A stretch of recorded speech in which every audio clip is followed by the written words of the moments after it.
Welcome to Bench Burner Sports, everybody. We appreciate you hopping in, as always.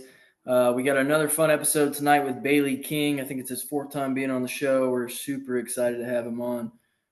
Just got a nice KO win in Peak FC a few weeks ago. I think it was in 19 seconds or so? Yeah. 19 seconds, which was fucking awesome. With a short right hook, I believe it was.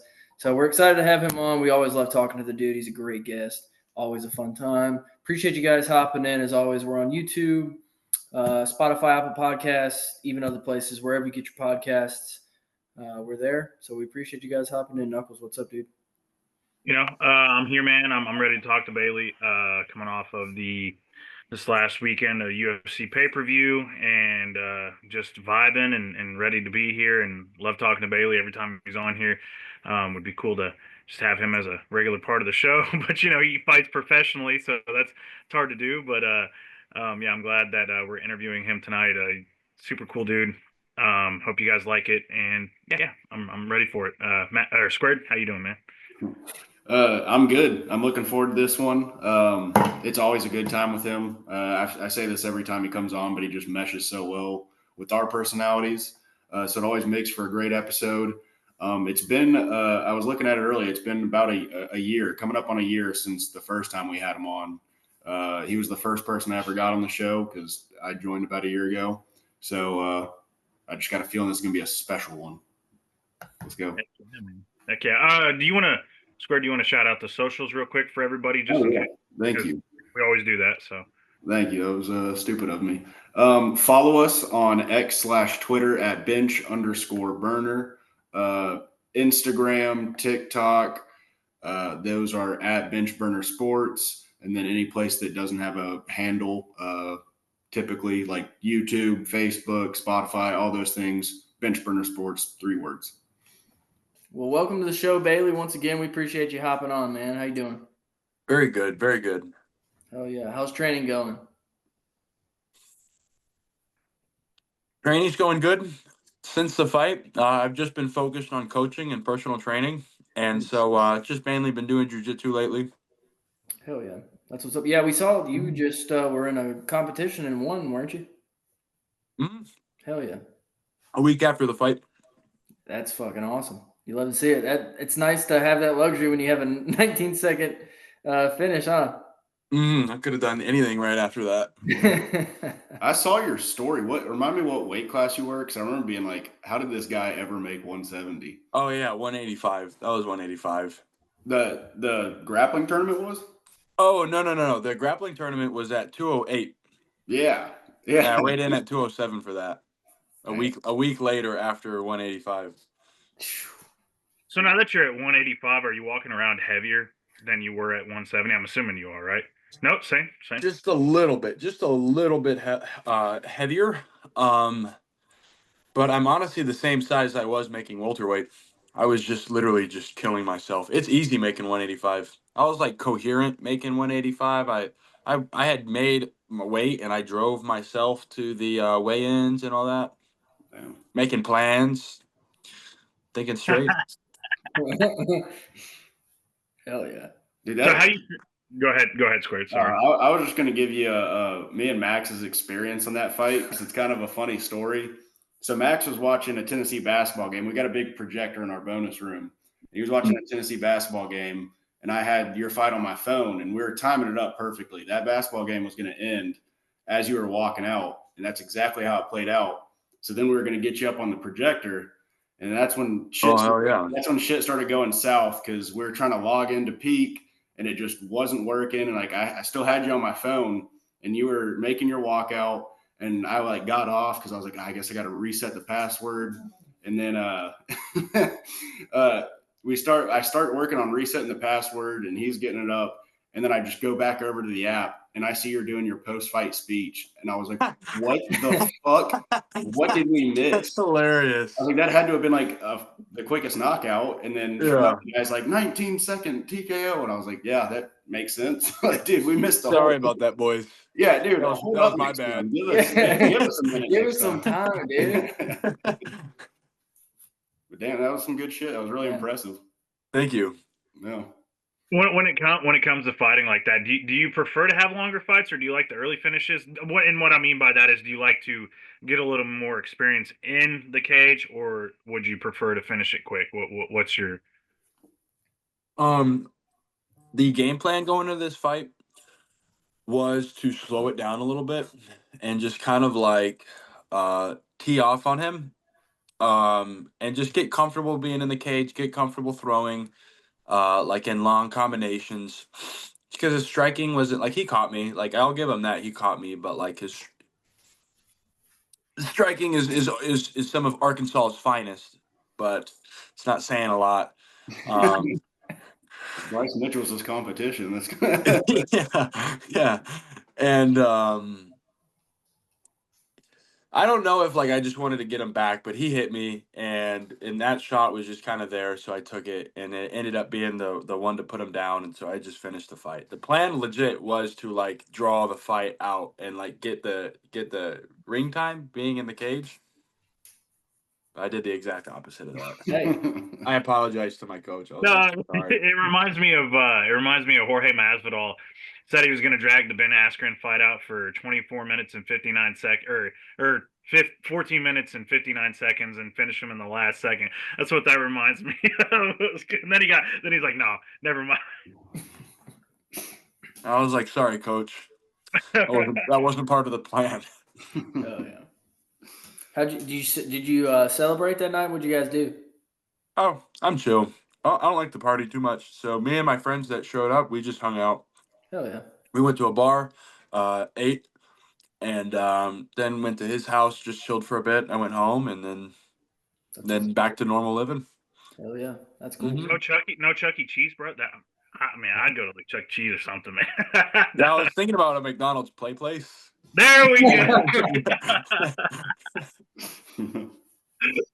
There just wasn't any nearby. Right. So, how we feeling at this stage in our career? How you doing? How you feeling? Oh, good. Lawan, he has a fight in March. The guy that beat me, and I'm hoping the UFC picks him up because like after that he'll be like 6-1, or no, he'll be 7-1, which is a decent record, especially as a middleweight. So I'm hoping the UFC picks him up, and then what I'm gonna do is so in March 15th or March 16th or 17th, I'm leaving for Thailand for like 3 months, and then I'm gonna fight there as much as possible. Get back, do a string of fights. Maybe have saved up enough money to travel one more time, get back, and then just wait for the Contender Series. Hell So things are looking good. Things are looking real good. Like to hear that. Like to hear that, man. Got the Hitler hair going on. What the fuck? Hey, that's why I wear the beanie, because it would be bad. It would be all bad if I didn't. Dude, it seems like you got a different haircut every fight. Yeah, bro. I looks like I'm rocking the Hitler. Now. What do you think? I mean, hell, that's a good question. What do you think so far your favorite haircut going into a fight has been? I mean, you can't beat braids just because of like how rare they are, and like Yeah. it's like art. Like to get nice braids is fucking cool as fuck. But low-key, I liked my last haircut. I thought it looks kind of slick. It was like kind of a V in the back with the side shave, like a faux hawk. Yeah. That was nice. Hell yeah.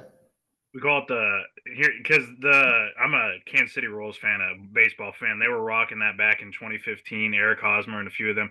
I think they called it the party skullet or party mullet or something like that. I think so. I like it. I rock with it. I like it too. It took like fucking an hour to do though. Right. Oh, you got it. It was meticulous. It was good. The person that did it did a fantastic job. Right on. Hell yeah. Mm-hmm. You mentioned going to Thailand, and we talked about this in the past, and I never really thought about it when you talk about fighting in Thailand. A lot of the guys are smaller, like 145 and below. So I guess, do you expect to fight more like foreign fighters in Thailand, or do you think you'll fight native people? Because you don't see many Thai people that are as large as you. Obviously, their average height is like gotta be below 5'6" or 5'7". It is. But a lot of foreigners pour in. If you look at like like a Muay Thai event, most of the guys there won't even be. Just from the brief events that I watched, most of the guys aren't even like half of them are Thai. Half of them are Thai and half of them are foreigners. You got a mix of foreigners fighting foreigners, Thais fighting foreigners, Thais fighting Thais. Um, but yeah, I'll probably end up fighting a lot of foreigners. Right on. Mm. I remember after your fight, you had a couple posts where you were referencing, I think it was June. Did you have something planned for them or?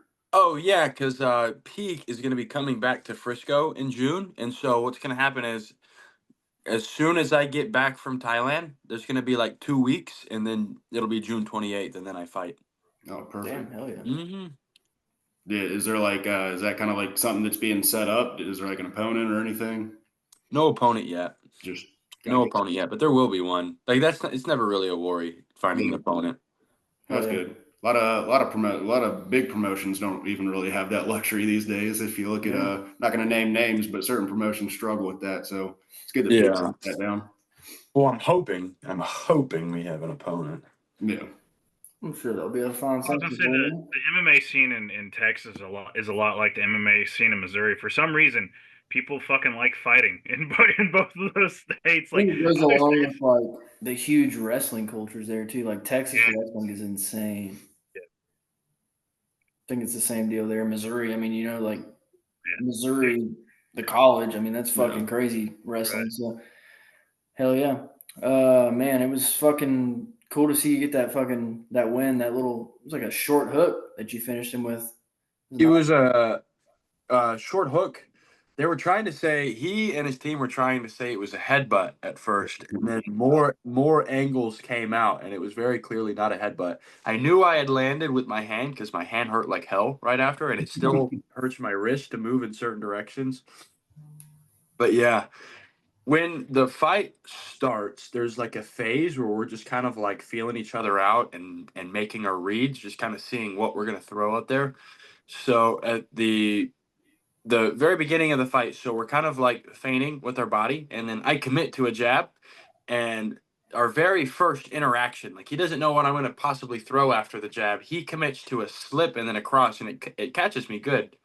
Um, but I kind of from that point I knew his game that he was trying to play, and so I kind of threw like a fake jab out there and I jumped in with like a short cross and it landed. I didn't expect it to like TKO him, like to be the shot that put him down. I felt it land and I kind of closed my eyes too as it was landing just because like you're crashing in and your eyes close naturally. And then when I was like opening my eyes, like I saw that he was like slumped over and I was like, no fucking, no fucking way right now. And Oh, yeah, yeah, dude. he just hit the floor, TKO, got the finish. No bonus, by the way, either. Low key, I'm kind of salty about that. Damn. That's a pretty good finish too. I have to go back and watch the other finishes on the card to see if they're even 19 close. second finish doesn't get a bonus. No, the Xavier Franklin got a bonus, and that's that one I get because that was a good fight. But I Yeah. don't even know the other two guys. No, okay. And so if you go back and watch it, Tai Ibarra and his opponent got a bonus, and that was a really good fight. Xavier Franklin and his opponent got a bonus, and that was a really good fight. I don't know who got the other bonus though. Should have been me. That's right. That's right. You mentioned it a few times now that we've been talking about the shot that he hit you with. Is that the hardest you've ever been hit in a fight? Was that shot? No. It didn't even rattle me very much either. It was just clean. Like it was just a clean shot, but it wasn't like hard. I don't think he naturally like hits very hard. He used to be like a big guy. So like his move, like he's just got that slow twitch muscle. You know, he's not like a Michael Chandler or like a Michael Johnson. So he hit me, and I just don't think it like nothing happened. Just Right. pissed you off a little bit. What happened? Just pissed you off a little bit. No, I honestly like it happened so fast. Like it hit me, and I knew I had gotten hit, but it didn't distract me. It didn't bring me any frustration at all. Well, Low key, I was kind of like it was caught me off guard a little bit because it's just so early to start committing to like slipping jabs and coming up with crosses. It was like What are we doing, bro? He was just trying to bang, bro. He's just trying to bang. And we did. Right. Didn't last very long, Yeah, but he wanted a quick fight and he got it. So Is that your favorite performance so far, or is it up there? Or? No, I like Well, I no, like I my mean, pretty cool. my last amateur fight. I would say is my favorite. Okay, best performance technically? No, not at all. I look like shit. But I guess most fun. Like, what was the question? I'm retarded. Your favorite performance? I said it was your favorite performance, but then I thought about what you said about how you betrayed the game plan. So, yeah. Yeah, favorite performance. That was a good one, but I like to be scrappy a little bit. So I would say like my last amateur fight is still probably my favorite. remind me which one that was. Was that the Tyler Stewart, and we're like both bloody, and he flips me off, and he yells at me. Yeah. Big haymaker, and then I flip him off. Yeah, I realize it's been about a year since I came across that video on Instagram because the first time we interviewed you was February 28th of last year. So, wow. yeah, it's been about a year since we started having you on. Yeah. Hell yeah. You know, Bailey, it's funny. It's weird how this works, but I feel like the most people we've interviewed are middleweights, and you were a welterweight, and now you're a middleweight. We also had another fighter who used to be a welterweight, now he's a middleweight. I don't know if it's just like middleweights love us or but I just thought that was funny. Like I don't know if it's like the perfect in between weight. What's your opinion on that? I mean, like, do you think it's just a good weight for people that are bigger but also smaller at the same time? You know what I'm saying? Weird question, but just thought I'd throw that out there. I don't know. I think it's. I mean, it's probably just most weight classes are separated by 10 pounds, and that one's separated by 15. And then that's why I was asking that. Yeah, or 20 it's actually. not fun to cut for me. Like I can speak for myself. It just wasn't fun cutting all that weight to make 170 and like not earn a whole lot. Right. Yeah. And I mean, it's not like earning. It's not like earning was about it. I didn't like that in my last fight at welterweight. I had gotten rocked and dropped when I otherwise had a really good chin. I was just growing and having to cut more weight. I just didn't like that I was having to get rocked and dropped and cutting an unhealthy amount of weight for like a silly amount of money. So like all together in conjunction with all my other reasons, not just the money, you know. Right, for sure. Middleweight here. I think it's just it's other people might feel that way. Feel healthier. Well, I mean, I just think it's when I mentioned that it's like the almost like the perfect weight class for everybody is that one of the other friends of our show, he's a middleweight and he's like 5'10", and you see some guys that are like 5'8" fighting a middleweight. Torres Finney. Huh? Send them to Peak, bro. I want to fight those guys. No, it's well, hey, I'm not gonna set it up. I'm just gonna say Baby Goose, Reese Watkins. There you go. He's the one. Yeah, I don't want to fight at my size. He just most recently, I'm pretty sure he just fought in Texas and Fury. Yeah, he fought in Fury. Yeah. I want to bro. I don't want to fight these fucking guys my size. Look, he's short, but he's a fucking meatball, dude. You're a 5'8" middleweight. You're a fucking cannon. He lives in Vegas. He's at Extreme Couture, I think. Yeah, he was originally from Atlanta, but I think he said he's moving. I think he said he's moving back down to welterweight because he just doesn't want to do that. Yeah, because he's like, well, he's listed at 5'10", but I think he's like, he got to be 5'9", right? He's like 5'8", 5'9". But yeah, it's tough for him. So yeah, but it's funny how you see people like Torres Finney. I mean, Torres Finney's also like huge, but you got people that are 5'8", 5'7", all the way up to like you 6'5", 6'5", right? That's your height. And I've seen Kendall Grove used to fight. Nobody knows who that is. I'm just old as shit. Kendall Grove was like 6'7" fighting at middleweight. It's just it's weird how that weight. Yeah, it's weird how that weight class. There was a dude on Contender Series that was 6'6", I think, this season and fought at middleweight. It's just, was it the Usari guy, the teammate of Alex Pereira? Not that guy, because he's 6 foot. 5. I think there's another. Hold on. I'll Oh, look it up because I might be wrong. I'm curious myself, but you guys keep talking. You guys keep talking. I'm All gonna look right, that well, up. I'll ask you a softball question. What did you think, since it's your weight class, what did you think of the championship fight Saturday? Did you enjoy that one? no. No. I watched like the first round, and then I was just talking to people the whole time during that fight. It's It didn't captivate me. Like, I'm like so ADHD, I guess. Like, I saw the fight and it just wasn't doing a good job catching my attention. if you watched 5 seconds of each round, you pretty much got like a summary of the round because it was just Sean getting pieced up the whole time. Yeah. Not a Oh, whole. talking about the championship. Yeah, Sean looked very tentative. Yeah. I don't know if it was that because he mentioned there was issues. Obviously, Staff. I think he had staff on his arm. Yeah, definitely did. Yeah. Well, now him and like I don't Nick. know. Maybe it's like maybe I'm just naive. I just don't know. But why are you in a position like that? And why have you talked such a big game? And then when it really comes down to it, like, why not just like throw everything you've got into at least the last round or something, or at least try and make it interesting and try and go balls to the wall and get a finish? And you just kind of like coasted the whole time, from what it sounds like, the whole time, all the That's way what up until the bell.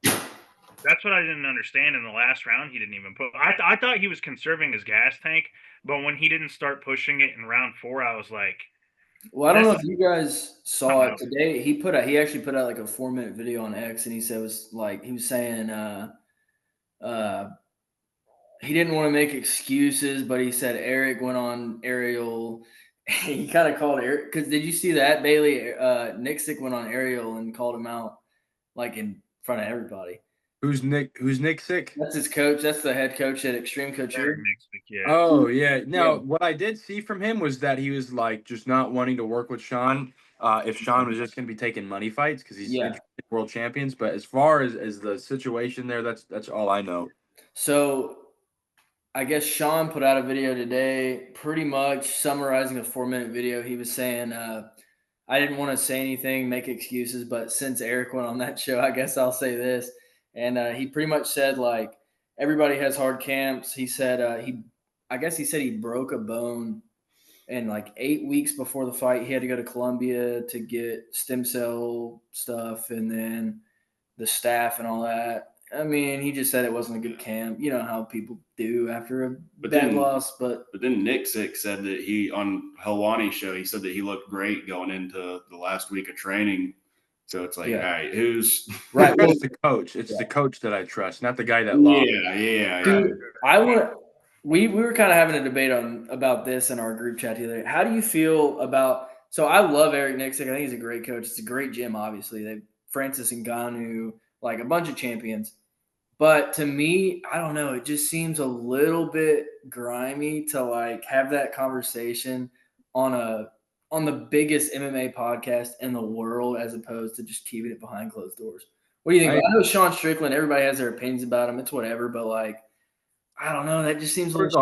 Regardless, yeah, you don't get up. Yeah, like you said, like the biggest MMA platform there is, and just be like, he's like putting him on the spot. Like, are you fighting for money? Or are you trying to be a champion?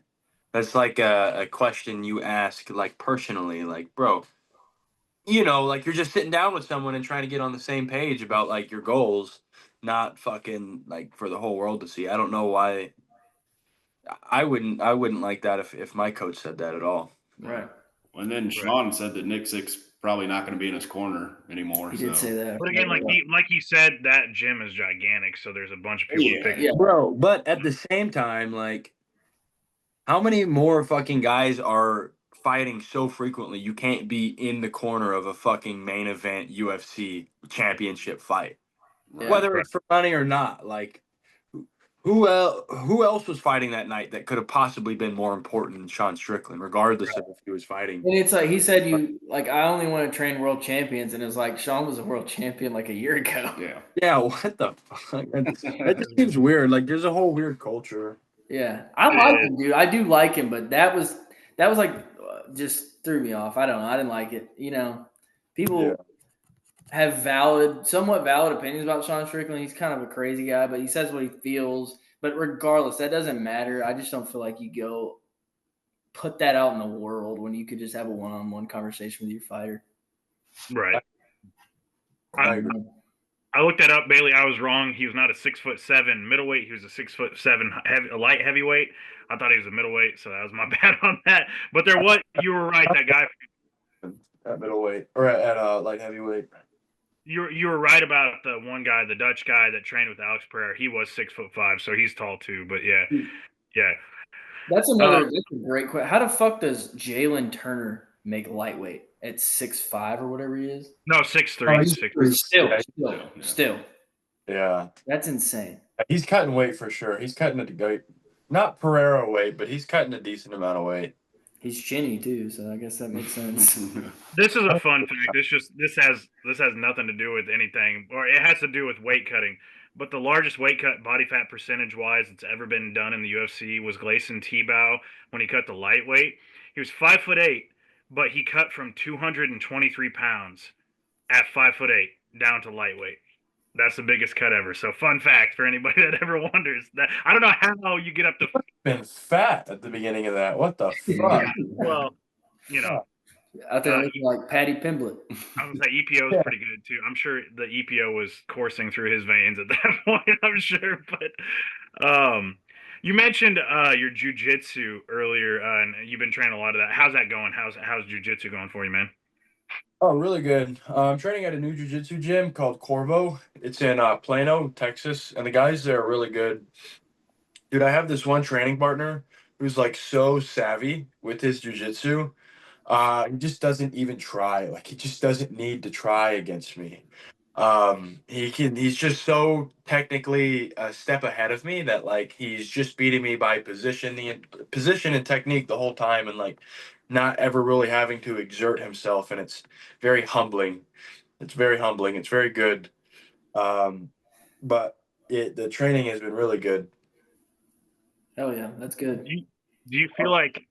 Go ahead. Whoever was going to say. I was going to say, humbling's a perfect word, dude. I know from training, like when you're going against a guy that really knows what he's doing, like a legit black belt, and you're like sweating your ass off, like you're breathing heavy, just fighting for your life, and then they're fucking you up, and then you look them in the eyes, and they look bored. Like they're fucking you up, and they look bored. You're like, what the hell am I in right now? Yeah, that's a humbling experience, to say the least. There's killers around. Do you mentioned like switching gyms? Obviously, like you can't tell from state to state, but do you almost feel spoiled with the like amount of MMA culture and gyms there is in Texas? Like I don't know, like it's hard to compare to other states. But yeah, some kid that has UFC aspirations and he's born in like fucking Georgia or Arkansas, you just pretty much forget about it. It's just nobody talented athletes and talented coaches don't go. There's some parts of the country where like people aren't going to, they're moving away from.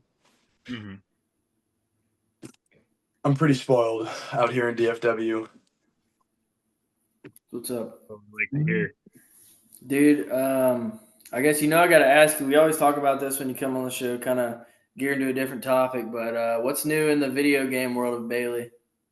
I bought Battlefield 1. It was on sale on Steam. Oh, God, yes. So I've been playing that with my cousin a ton. It's still on Daisy.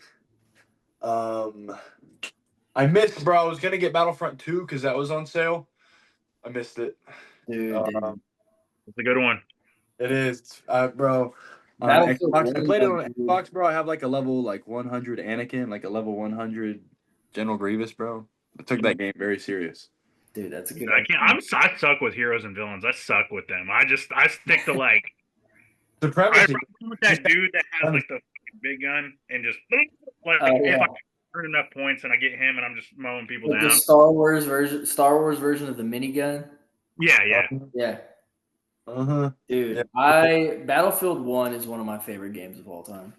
The sniping in that game. It's a fucking masterpiece. Yeah, I've been playing it again, and bro, the servers are alive. Like if you have it. Yeah. Oh, dude, I still play it from time to time. It's such a good time.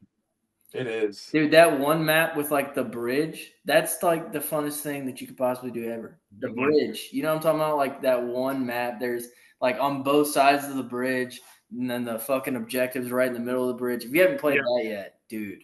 I've only played a few rounds for the first time in a couple of years, so like it's all coming back to me. And I didn't have any of the DLCs before, so now I have the DLCs too. So Oh yeah, dude, Yeah, such a good game. I get one in it's Battlefield 1 and Battlefield 5 maybe mixed up. Yeah. Like those two are the ones because one's like World War II and one's World War One maybe. Battlefield 5 is World War II. Battlefield Yeah. 1 is World War 1. Yeah. Oh, So, and they're playing Hell Let Loose. Dude, Hell Let Loose. Me and Knuckles used to play that together. Yeah. He was very good at the game. I was very shit at the game, but we don't talk Now about they got that. close quarters combat. They got close quarters combat on it now. Oh, really? Damn, we might have to check that back out. We used to have a good time with that, man. We used to play that shit all the time. That was so fun. Hell Let Loose is a good game. It's really good. So Max mentioned video games. Me and Squared are kind of the movie guys. Any movies you've been watching lately? Or do you watch? I saw this movie today. I went to the movies today. I saw this movie, The Companion. It was like a 5 out of 10. It's not that great. Don't see The Companion. Yeah. Okay. It's not interesting. It's like a thriller where like one person kills everyone. It's not even interesting. The deaths aren't even that interesting. Yeah. I think I saw that on my streaming site, and I was like, I'm gonna skip on that one. Russian link, brother. Yeah. So Bailey, as an MMA fighter, are you drawn? So obviously, like, I mean, we can tell with your video game preferences, you're more drawn to chaos and adrenaline. Is that the same way with movies like horror, thriller? Is that kind of your vibe, or action, or? No, like I guess I'm kind of like a sensitive guy, I guess. I like when there's a deep, profound message you could like pick up from it. Big Marley and my favorite movie of all time is Into the Wild. Have you ever watched that movie? Yeah. Oh yeah. Movie is a powerful movie. Oh yeah, bro. Yeah. That guy's like my hero. If I ever can't like fight, like I'm just gonna pick a direction and like just start walking. That was me. The Secret Life of Walter Mitty. That's a good one. I haven't seen that. I haven't. That's a great movie. Pick that out. That's a great movie. It's like another deeper type of movie. It's very good. That's a good ass movie. I like. Bailey, you mentioned that. Like, it's funny because crazy. Before I had a son, legitimately, I was gonna drop out. I was in college. I was gonna drop out of college before my girlfriend became pregnant, and I was like literally gonna head west.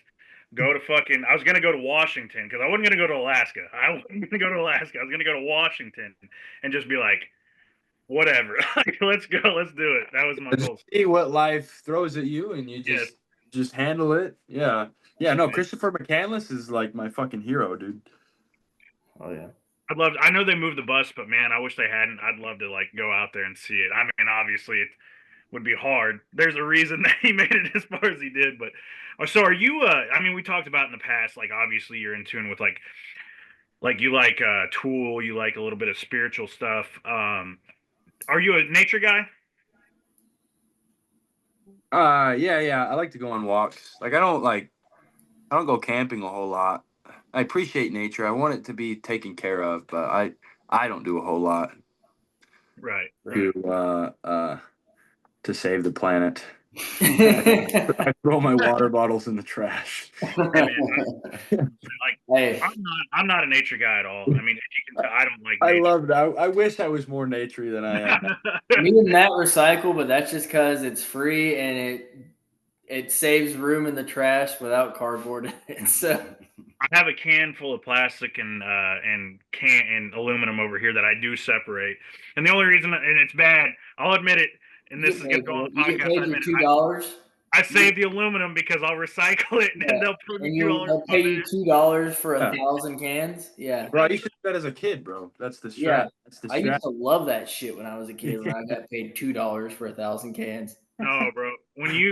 I'm telling you, I live in the middle of nowhere, but going on a back road and just picking up cans. Sometimes that's the thrill of life. But It's like seeing the world in a grain of sand. Yeah. Appreciating the world in a can on the side of the road. They don't have much to do out there in Missouri. I guess not. Hey, I guess not.